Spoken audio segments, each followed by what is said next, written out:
If quitting smoking weed feels like it's impossible for you, in today's brief video, I want to take a moment and address why things may feel that way.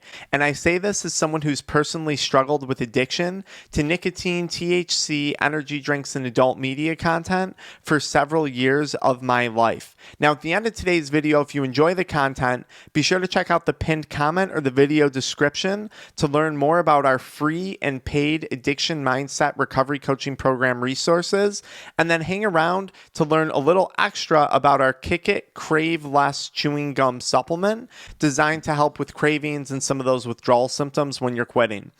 If quitting smoking weed feels like it's impossible for you, I want you to start to think back and recollect a time in your life when you actually tried hard at accomplishing something. Okay, this maybe could have been a goal of obtaining weight loss or getting into good shape. Perhaps this was a goal related to athletics or a goal related to academics in college.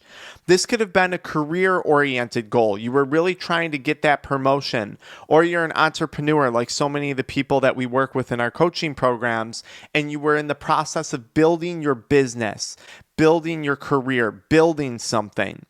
When's the last time that you actually tried? Maybe it was getting that relationship with that significant other, someone you really had a crush on, and you moved that crush all the way through the phases of marriage and a significant relationship, a significant partnership. When is the last time that you actually tried at something? Now, what I want you to think about is, hopefully this is something that you succeeded at, is how much effort and over how long of a prolonged period of time was that effort administered until that thing actually became a success. If you were overweight and it was weight loss, or if you weren't in shape and it was building muscle, how long did it actually take you? And how much effort had to be applied? How much actual trying did you have to do in order to achieve said thing? And I believe the reality for a lot of people listening to this is going to be that over a prolonged period of time, actually trying, actually applying effort, that they eventually succeeded at whatever the goal was, a relationship goal, a career goal, a fitness-related goal, a financial-related goal. Maybe you were actively trying to save up money and invest money, actively denying yourself the purchase of certain things over a prolonged period of time to get an investment to pay off. There's something that you've tried at in life, actually tried. Now, chances are if you've actually tried that you have succeeded. So if you're sitting here and you're struggling to quit smoking weed, I want you to look in the mirror and sincerely ask yourself, are you even trying? Have you even actually attempted to quit smoking weed? And for a lot of people, the reality is the answer is going to be no. I do lots of coaching calls. I answer lots of DMs. I read lots of emails, and I see thousands of comments on my channel of people reaching out saying, I'm trying to quit smoking weed, but I can't. And my immediate response is, what have you done so far that actually qualifies as trying? Because when a person's trying eventually starts to look a lot like success. When a person's whining, trying actually winds up looking a lot like complaining and coming up with excuses. And we have to start to differentiate between, are we actually trying at this something, this sobriety, this recovery, this quitting smoking, or are we simply whining, complaining, and coming up with a new series of excuses day in, day out, month in, month out, year after year? Because they're two very different things and they have two very different outcomes. But people will label them both as, I'm trying to quit smoking. The person who is actually trying to quit smoking is actually starting to do things differently. They're waking up and they're exercising instead of waking up, cranking one out, and taking a hit off of a weed pen or their vape or consuming an edible, right?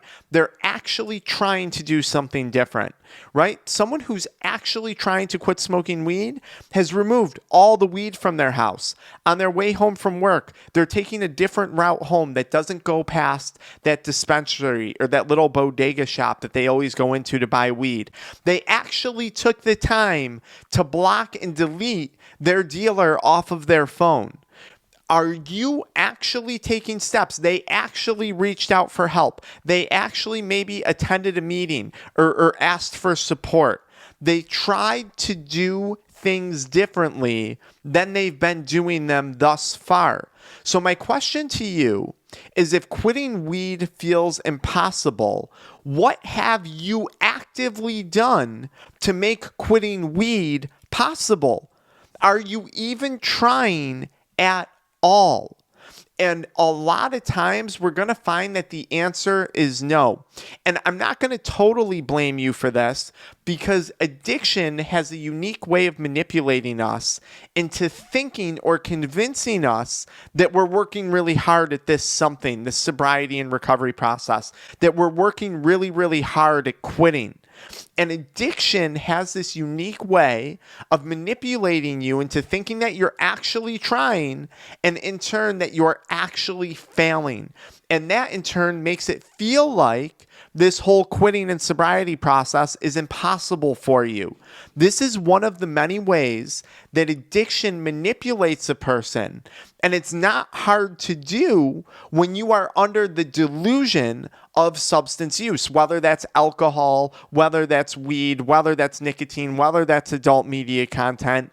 It's easy to fall for this trap and mistake whining, complaining, and making excuses for actually trying. Now, that's not to say that there's people who are going to actually try quit smoking weed, that you're going to have people who successfully quit smoking weed and then may one day decide to return to smoking weed, making a conscious decision to do so. That's not the person that I'm talking about.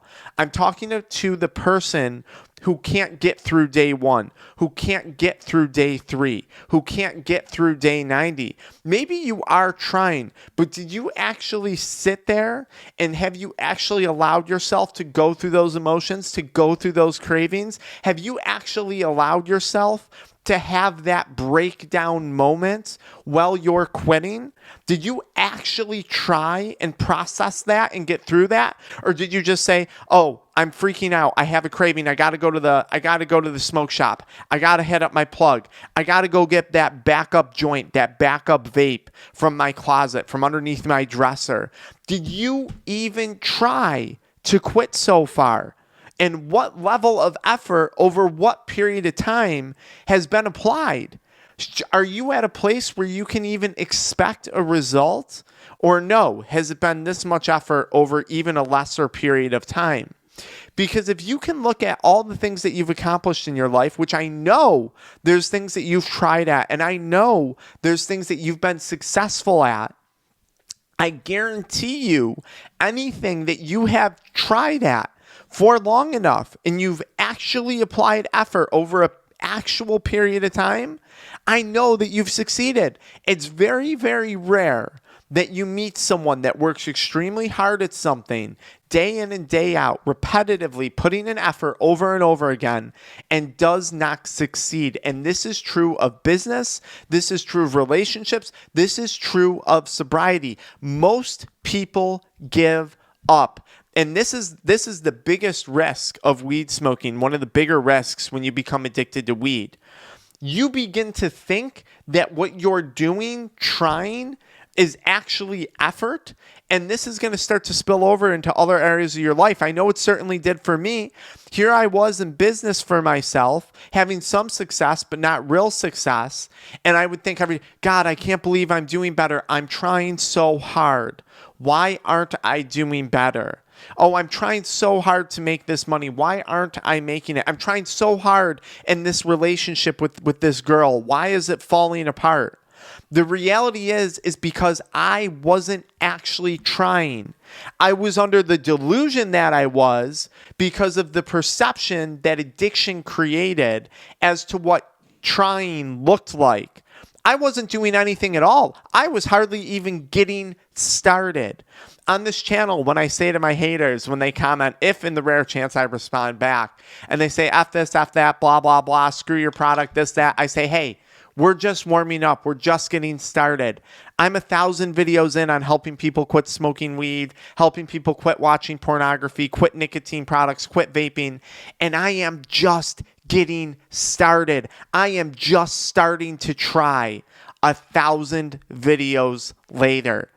Okay. And this is something that I've learned throughout my addiction recovery and sobriety process. Now, if you found this information helpful, we got some free guides in the pinned comment on how to quit vaping, how to quit smoking weed. Check those out. We have paid one-on-one coaching, and then we have our Kick It, Crave Less chewing gum supplement product. There's 90 pieces in here. It contains N-acetylcysteine and KSM 66 ashwagandha. This is nicotine free, it's cannabis free, it's caffeine and stimulant free. I even made it aspartame free and ACE-K artificial sweetener free. Those two, we do have sucralose in here. We had to put a little because I didn't want it to be hyper sweet, because we really wanted to make a product to help with the withdrawals, to help reduce the cravings, that wasn't going to be addictive. So N-acetylcysteine, KSM 66 ashwagandha. Check out the website in the pinned comment for the Kick It, Crave Less chewing gum. And if you got questions about it, reach out and ask. I'm happy to answer them. It's an incredible product that we've made. And if you need one-on-one coaching, be sure to check that out too. We're about to go into the new year. Maybe this is the year that you actually do something about it, that you actually try versus just saying you are. And I promise that trying is going to start to look a whole lot like success versus just an ongoing complaint or a list of excuses. Good luck in 2024. We got a lot coming your way.